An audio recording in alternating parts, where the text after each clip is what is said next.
Franck, on entend parler du fameux décollage de l'usine de Pure Genesis. Est-ce que vous avez des informations, vous, récentes à nous donner? Parce que quand on regarde un peu les communiqués qui sont sortis les dernières années, Ouais. bon, on a vu, bon, on nous a annoncé, il y a 2 ans, on nous a annoncé, M. Melny qui est venu dans la région, nous a annoncé que c'était bien la région parce que c'est un secteur d'agriculteurs. Ouais. La semaine dernière, on a appris que finalement, il n'y aurait pas d'agriculteurs qui allaient fournir les épinards vont venir de l'étranger. Ouais.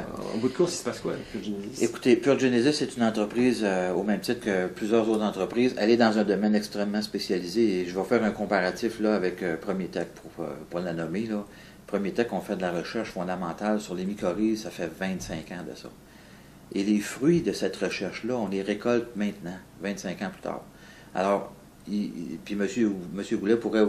Boulet pourrait sûrement vous le dire, c'est des entreprises qui prennent longtemps à se mettre en place. Et c'est des champs d'entreprises qui sont très, très, très longues en termes d'établissement.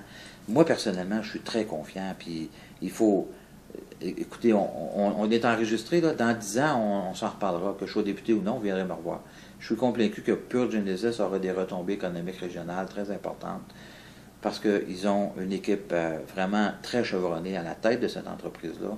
Et, ils ont plusieurs expériences antérieures qui ont prouvé qu'ils sont capables de monter ces champs de compétences-là et de monter ce type d'entreprise-là. Et je pense qu'il faut être patient avec ce type d'entreprise-là. C'est pas un garage, ça, là.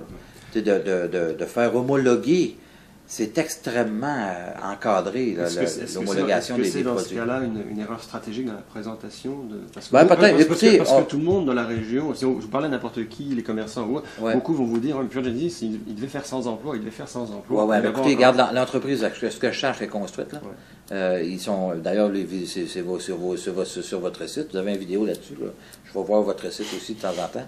Je peux vous dire... Il y a une étape qui est franchie. Laissons la chance au coureur de prouver ce qu'elle dit, qu'elle allait faire. Si les producteurs, si les épinards ne viennent pas de la région ou potentiellement vont venir un jour de la région, regarde, donnons le temps. Les agriculteurs actuellement, ils peuvent vivre de d'autres choses, puis ils vivent de d'autres choses de toute façon.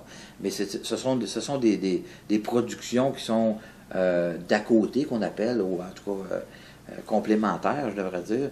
Puis je pense qu'il faut... Moi, je m'inquiète pas avec ça. Pure Genesis, c'est une entreprise... J'ai rencontré à plusieurs reprises M. Boulet, puis je l'ai rencontré avant que je sois député.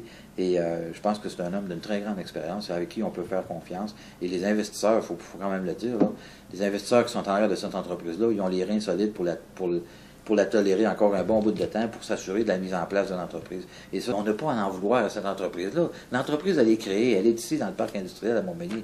Je veux dire, qu'est-ce qu'on veut de plus, là? Laissons-lui le temps d'homologuer ses produits. Les emplois. Oui, mais ça va venir. Ça va venir. Écoutez, Maison de la Prise, c'est le meilleur exemple. Maison de la Prise, il y a 15 ans, là, écoutez, il y avait quoi? Il y avait 10, 15 emplois dans cette compagnie-là. Ils sont rendus, je ne sais pas combien, ils viennent d'engager 60 personnes là, pour construire des maisons là ici. Regardez, c'est des entreprises, des superbes entreprises, puis les entrepreneurs, ils l'ont arraché au début, puis ils ont travaillé fort.